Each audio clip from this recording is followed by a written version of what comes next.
Well, with so much news flying by this past week, you may have missed some big news from the end of last week that the Democratic-led Congress voted overwhelmingly to decriminalize marijuana. Well, Senator Mitch McConnell has already announced the bill is practically DOA in the Senate. But to discuss, let's bring in two panelists. We've got Nick Kovacevic. He's the CEO of Kushco Holdings. We also have Luke Niforatos. He's the Executive Vice President of Smart Approaches to Marijuana. Thank you guys so much for joining us. I want to start talking about what this bill really is. The House voted to decriminalize marijuana with the MORE Act, the Marijuana Opportunity Reinvestment and Expungement Act, providing a pathway to expungements, among other things. Is this a good thing? Is this a bad thing? What are the implications? Luke, I'll start with you.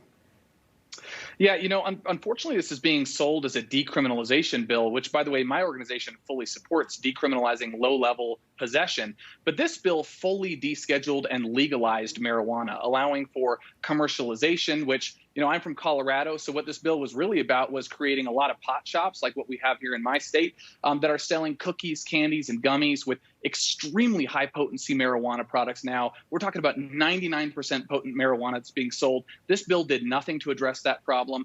We're seeing a 25% increase in youth addiction to marijuana in these states that have legalized. This bill does nothing to address those problems. We really saw no public health guardrails at all. All we really saw was a total giveaway to the marijuana industry, which, by the way, is invested in by big tobacco. Altria Philip Morris has put in more than $2 billion into this industry. They're already taking it over. So this is a big concern for anyone that cares about kids, families, public health. But it was a big win for the marijuana industry. Now, Nick, your response here, because there are the financial implications. There's also, as Luke has mentioned, some of the health implications. What are you seeing? What are people telling you? And what is your perspective here?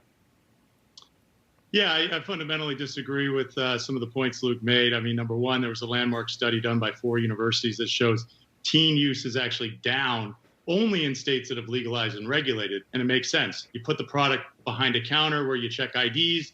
Less kids have access than if it's on the street with a dealer who doesn't check ID. So that's one thing. We're also seeing that, this is such a popular issue with American voters. Every single state, including states like South Dakota and Mississippi, that had this on the ballot, it passed overwhelmingly. So we know this is what the voters want. It's great to see Congress actually taking up an issue that is extremely popular with the voters. I know, what a surprise, right? But as Luke mentioned, it is DOA with a Mitch McConnell-led Senate. And, that's something that I think the Republicans could reconsider.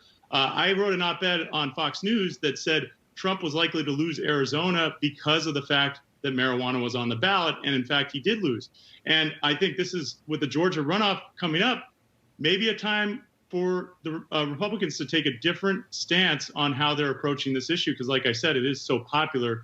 Now almost 70% of the country support it. So we're excited. We know it's going to create jobs for this industry. And keep in mind, they're all U.S. jobs. And Luke also mentioned Altria is invested in this industry. They have an investment in a Canadian company.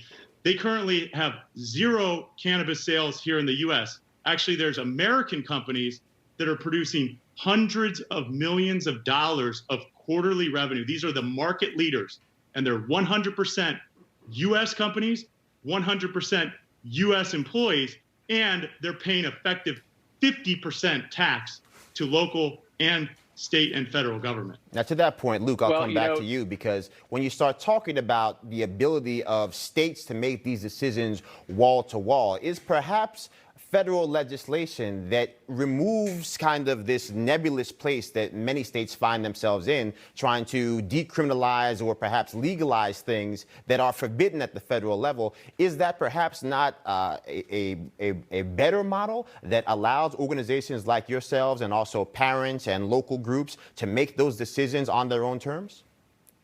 So I agree with the states' rights argument on a number of issues. However, with drug policy, it is a horrible idea. And really what it ends up doing is creating a huge, complex, kind of web of lots of different laws from state to state, from city to city, from town to town.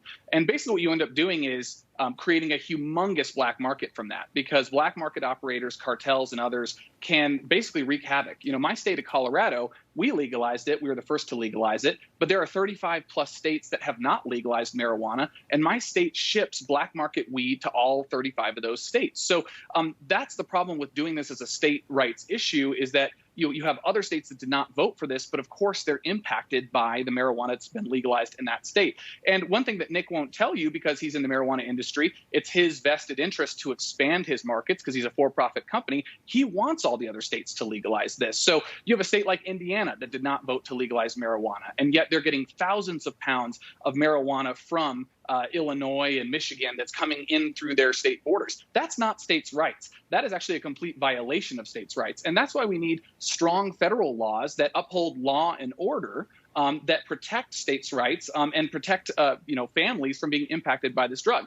Now, one thing I will say, just to push back on something Nick said about, this is so popular, it's not popular to have candies and gummies, 99% potency, being pitched to kids.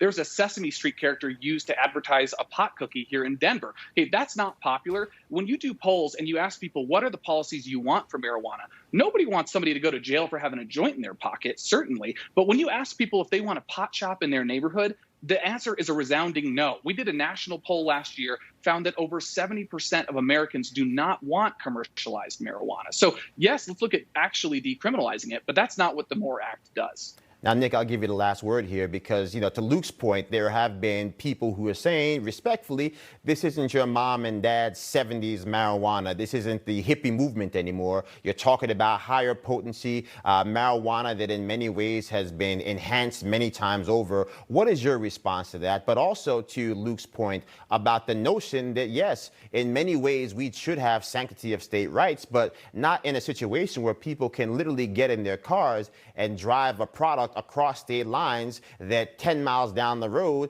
is no longer legal anymore.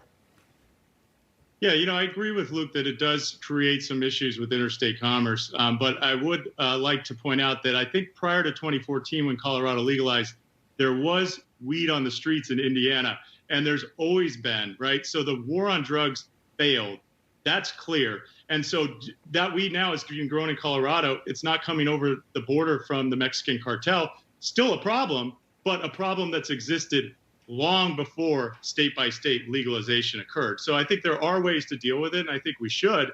And I think we should do what the voters want. So if the voters don't want marijuana legal in their state, fine. But what we're seeing is every single state that gets it on the ballot passes with overwhelming support. So let's let the voters speak, and then let's uphold that versus what some of these states are doing and trying to overturn what the voters are saying. So that's my point on that. And then when you talk about the potency, well, I would assume that somebody that's probably on the side of the aisle that Luke is on would be for adult choice. These are not available to kids. You try to get into a dispensary, you can't even walk in. You can go into a store that sells liquor, you just can't buy it. With a dispensary, you can't even walk in the door unless you have an ID showing you're 21 or older. So I take issue with the notion that these are being marketed to kids. In fact, the opposite is true. I had the pleasure of having Leader McConnell come by our place of business not too long ago, and I showed him two examples. One was a package that you can buy off the street. And as Luke said, it was targeted toward kids. It had cartoon characters, it had serial names, and I showed him, and it was not child-resistant packaging. And I said, this is what's currently available in Kentucky.